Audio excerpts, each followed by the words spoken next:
んにちは、あいろ70です。現在朝の10時ですが、これからパッキング、このリュックに荷物を詰めて18時30分関空から出る飛行機に乗ってパリへ行きますヨーロッパは2回目です。7年前にバルセロナに行ったことがあって、でそれ以来ヨーロッパ行ったことないんですが、今回一人でパリに行きます。パリで4泊した後 TGV に乗って新幹線みたいなものですね。それから東へ移動してストラスブールに着いて、そこから順々に南へ南下していって、最終的にスイスのチューリッヒ目指します。そこから飛行機に乗ってまた関空に戻ってきて、トータルで7泊10日の旅です。泊まるところや TGV の手配とか飛行機は自分で全部手配しました。この動画の内容ですが、まずパッキングをしてから、次に家族がいるとなかなか長期に家を空けて出ることって難しいですよね。でその時のちょっとした、家族間の摩擦を解消するような秘訣のようなものを紹介して、最後に簡単に旅の予算と内容を紹介します。荷物は機内持ち込みのみです。ですので、いつものこの青色のリュック、種類はグレゴリーのコンパス40というリュックです。10キロ以内に詰めます。でなぜ機内持ち込みのバックパックのみにするかという理由が5個あります。まず1つ目、単に私がバックパッカーに憧れているからです。私はバックパッカーだったことっていうのが本当になくって、20代の頃、海外にちょっと行った時にはスーツケースをもちろん持って行ってたので、ただその持っていてた時にバックパッカーの人かっこいいなと思ってずっと見ていたし、私もいつかあんな風に旅ができたらいいなと思っていたので、50歳を超えてからやりたかったことを今実践しています。で2つ目、ロストバゲージの心配がない。ロストバゲージっていうのは出発して空港に着いてからターンテーブルで荷物が回ってきますよね、預けた時で。それが何かの手違いで違うところに行っても自分の手元に来ないという現象です。でそうなるともう時間余計にかかっちゃうので、そういったことが避けられます。で3つ目、預かり手荷物を受け取る時間が省けるから。これは先ほど言ったターンテーブルにくるくる回ってそれを引き上げる作業っていうのを多分20分ぐらいのことやと思うんですけど、もう着いたらすぐ外に飛び出したいっていう思いがあるので、その時間を省くことができます。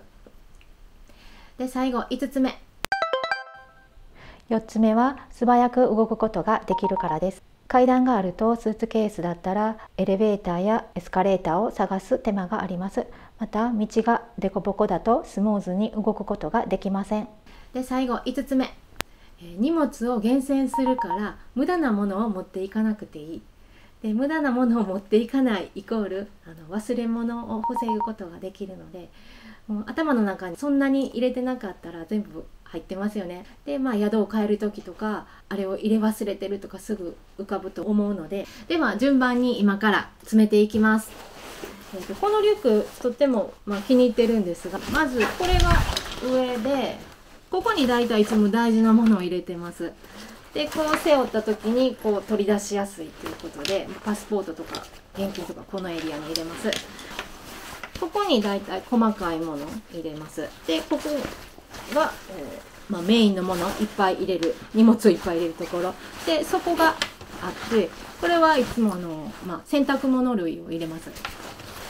でもう一個最後にポケットがあって、このメインの反対側も開きます。でここにちょっとしたポケがついてます。でパソコンとかここに入れてます。じゃあまずどれからいこうかな。ここに入れるものからいきます。細かいので薬風邪ひいたら飲む薬です。これちょっと効き目がすごくいいので気に入ってます。であと今回はこのしじみ70個分の力っていうのを持っていきます。体調崩した時とか日本食、恋しくなるかなと思ってるんですけど、それを恋しくなった時にこのしじみ汁を飲みます。でこれをここに入れて、ジップロックの、機内持ち込みの時の液体物入れるのにもし破れたらまた買わないとダメなので、もう日本以外のところ全部もう物価が高いし、こっちから持っていきます。でこれ入れて、あとソーイングセット、これまだ使ってないんですけど持っていきます。これが織物シートを持っていきます。パンツの替えも1枚しか持っていかないので、この織物シートがあればそういった洗濯をあまりしないようにしてます。でそれをここに入れて、織物シート何枚やろ、7、8、9枚9枚持っていきます。でこれ閉めます。で今回あれ、このサングラス、これめちゃめちゃ安い1000円ぐらいのやつやねんけど、ちょっともうひょっとしたらいるかもしれんし持っていきます。ここに入れます。で次このメインのとこに移ります。メインのとこは服ですね。まずでこれ今日このままいきます。ブラトップとでこの段狩りのシャツ、これ娘に借りてます。でこのオレンジのスカートです。で持っていくのはベージュのブラトップ、下がこの赤のスカートとソウルにいた時に着てたんですけど、このチェックのズボン、これ実は息子のズボンです。でウエストのとこちょっと詰めて使ってます。で上ですが、まずちょっとシワシワになっちゃってるけど黒の、ブラウス、島村で買ったんちゃうかなこれを持っていきます。ちょっと羽織る系です。長いやつで、部屋着がこれも息子のお風呂っていうか見ました、自由の T シャツ、まだ1回も着てないかな。これも息子のお下がり、一応アンダーアーマーズボンシャカシャカしてて、これ軽いし、これどこに行くのにも持って行ってます。風呂敷に包みます。特にこだわりがないんですけど、こっちの方がこうすぐ取り出しやすいし、パカッと開けてカバンさんにしていただいて、こう見た方がいいのかな。こっちが頭なので重いし、このそこに詰めます。でこっちにパカッて開くから、次に入れるのは水物っていうか化粧品類、これもいつも行く時に持って行っているんやけど、メイク道具入ってます。あれ歯のブロス、これ韓国でこの前買ったやつ。石鹸持っていきますちょっとこの前食べたみかんのネットが余ったので、もうこれで持っていくでこれがブラシですね。メイク道具ブラシです。ブラシで、これが水物系液体類、この、バッグに入れました。中身がコンタクトですね。今はもうこのまま飛行機に乗るので、このコンタクト入れるのはどうやろう、明日明後日2日目ぐらいにもう入れようと思ってます。で日焼け止めとこれ何やったっけ、マキアージュの BB クリームこんなん言わんでいいんかな。で入ってるのは歯磨きですね。歯磨き粉で、こっちからも入れた方がいいんかな。メイク落としとヘアオイル、これがいつも使っている化粧水とコンタクトの液、クリームが横にしてちょっとパズルみたいにして入れます。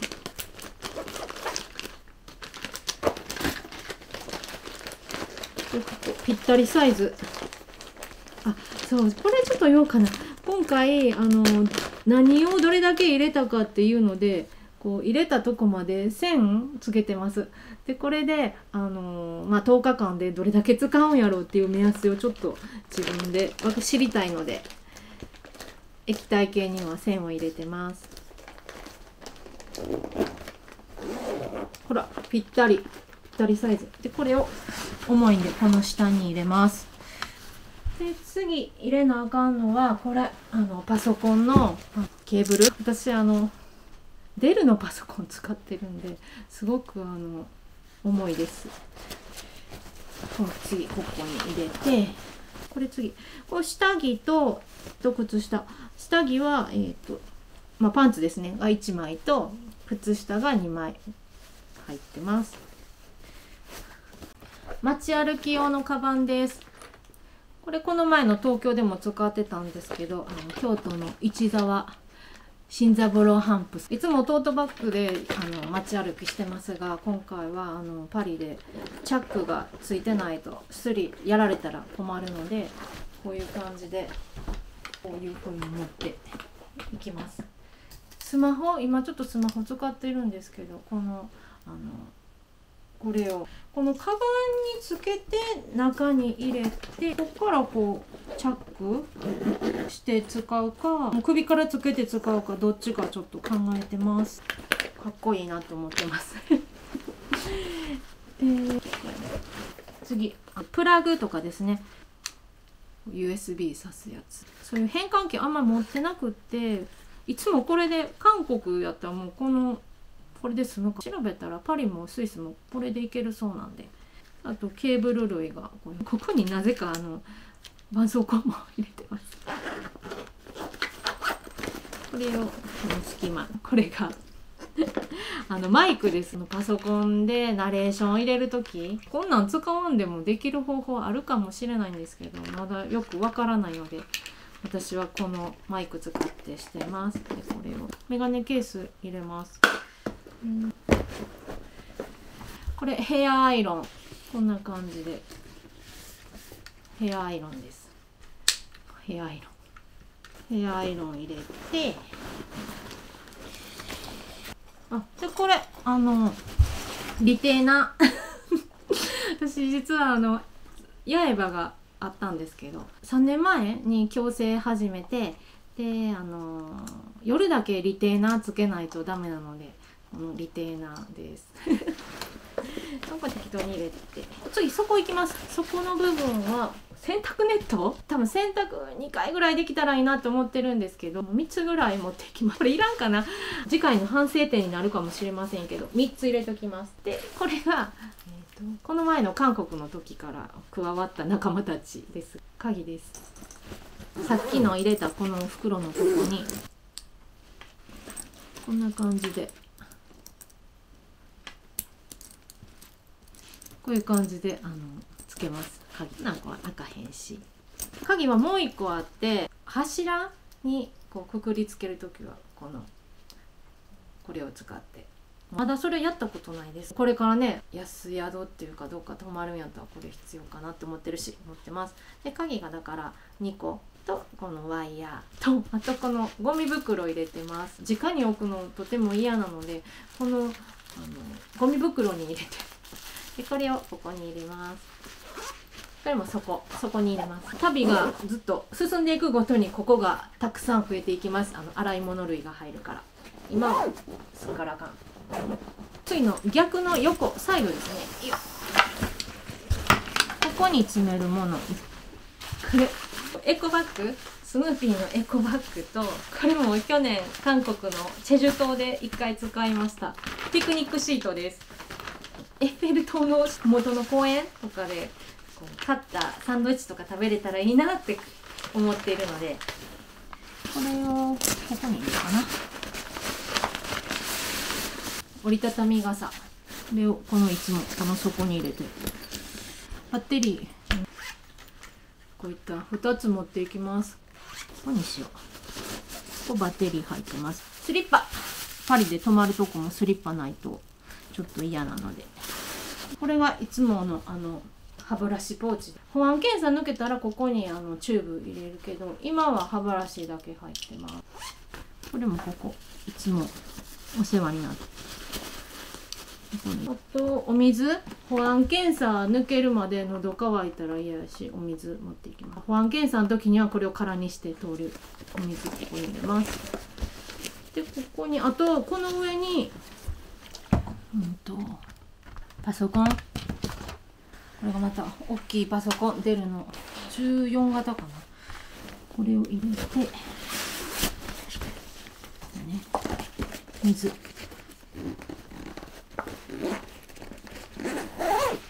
この貴重品ですね。貴重品、これか。ここに入れるもの、財布。この財布はこれはプライオリティカードと現金今回2万円入ってます。ここに入れて、このコンパクトチェジュ島で買ったかわいい口紅かな、口紅入れます。このメッシュのとこ入れときます。あ、これもメッシュかな。クレジットカードを3枚持っていきます。フランス着いたらスマホをここにつけて、で首にかけて宿泊先まで移動しようかなと思ってます。これももうメッシュのとこ入れる。お財布、これは現地で使うお金を両替、手間取るの嫌なので関空で現金2万円だけユーロに変えていこうと思います。そんなにもう現金使うことってきっとないと思うし、マルシェ行ってみたいなと思ってるんで、朝市みたいなやつでその時いるかもしれへんし、現金だけちょっと用意していきます。でこれがエミレーツに前乗った時にもらったポーチ。この中に入れてるのがリップクリームとハンドクリーム、ボールペン、パスポート、あと関空に行く時のいつもバス乗って行ってるんで、このチケットが2つ。機内で喉がこうやられちゃったら嫌なのでマスク入れてます。でこれを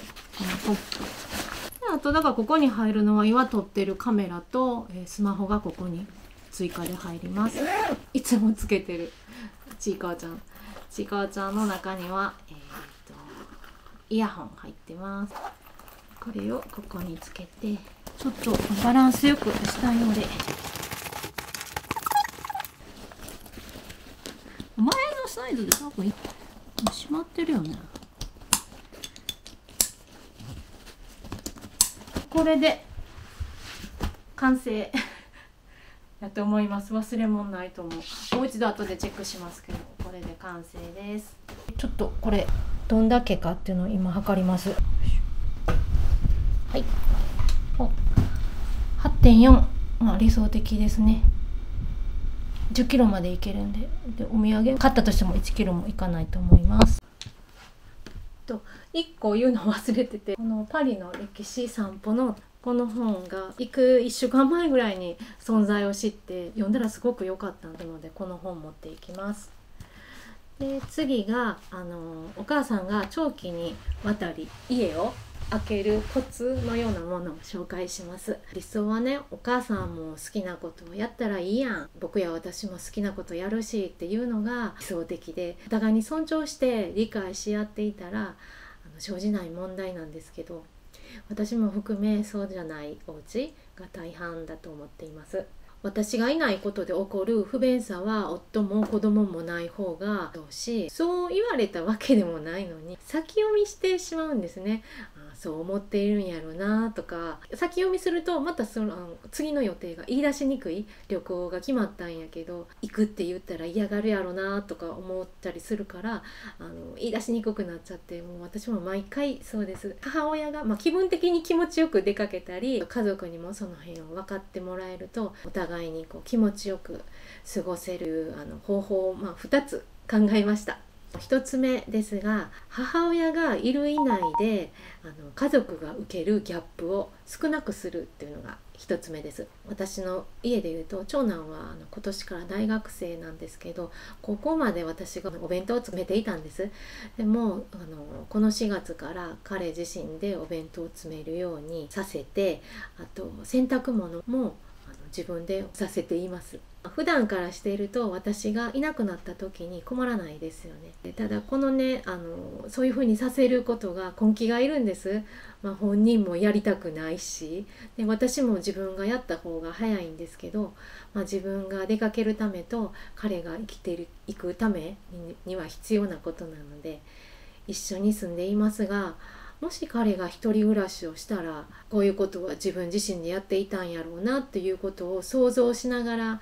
そのように仕向けていきました。一人がそうなると周りもちょっとつられる感があって、夫も自分の作業服を自分で干すようになったので、そうすると私がいなくてもいつも通りに過ごせばいいということ、ギャップが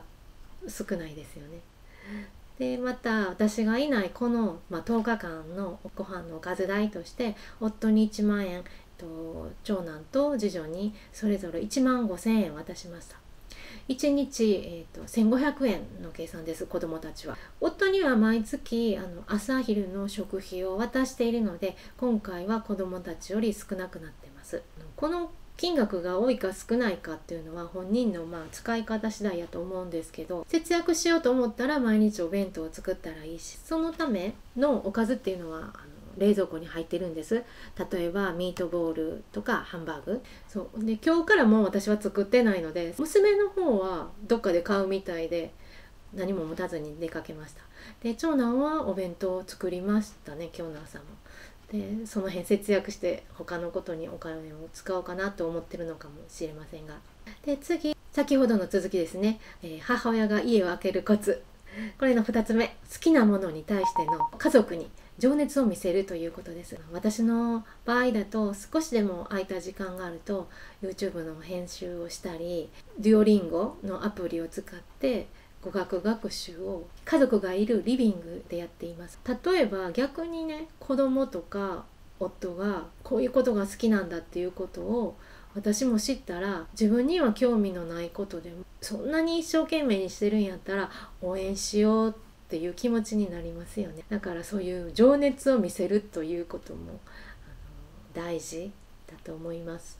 コツとしては2つ。母親がいる以内で家族が受けるギャップを少なくするというのと、自分の好きなものに対しての情熱を家族に見せるということが出ていきやすくなるコツかなと思ってます。で、最後に旅の内容と予算。円安でほんま大変なんですけど、この7泊10日の旅の予算は飛行機代、宿泊代、現地で使うお金全て含めてズバリ50万です。またいくら使ったかっていう動画も作ろうと思うんですが、私の予想ではおそらく50万かからないかなと思ってます。パリは4泊の間にエッフェル塔、凱旋門、あとセーヌ川のクルーズとかベルサイユ宮殿など本当にメジャーなとこを回ろうと思ってます。パリの後ストラスブールに移動するんですけど、これはなぜかというと、以前にフランスの方と会った時にパリだけを見てフランスを分かったと思わないでほしいっていうふうに言われたの。じゃあおすすめの場所はって聞かれた時にストラスブールと言われたので、ストラスブールに行きます。帰りの飛行機なんですが、これがもう人生初のビジネスクラスに乗って帰ってきます。タイ航空のビジネスクラスです。8年間マイルですね、ずっとために貯めたものを一度も使わず、ちょっと何万かプラスしたら乗れることになったので、タイエアウェイズのビジネスクラスに乗って帰ってきます。もうその飛行機がチューリッヒから出るので、地図を見たらチューリッヒからストラスブール割と近いんですね。パリに行くよりも近かったと思います。で、あとフランス語なんですが、去年の2月からデュオリンゴでフランス語の学習を始めて、1日30分ほぼ毎日ですね、旅行に行ってる時もそうですね、やってましたね。バスの中とかで。会話はちょっと無理かもしれないんですけど、単語いくつか分かりますし、目標はフランス語で買い物や食べ物のオーダーをすることです。で、その様子もちょっとうまく動画に撮れて伝えることができたらいいなと思ってます。はい、では皆さん、オレボワ。では皆さん、パリで会いましょう。オレボワ。オレボワ。オレボワ。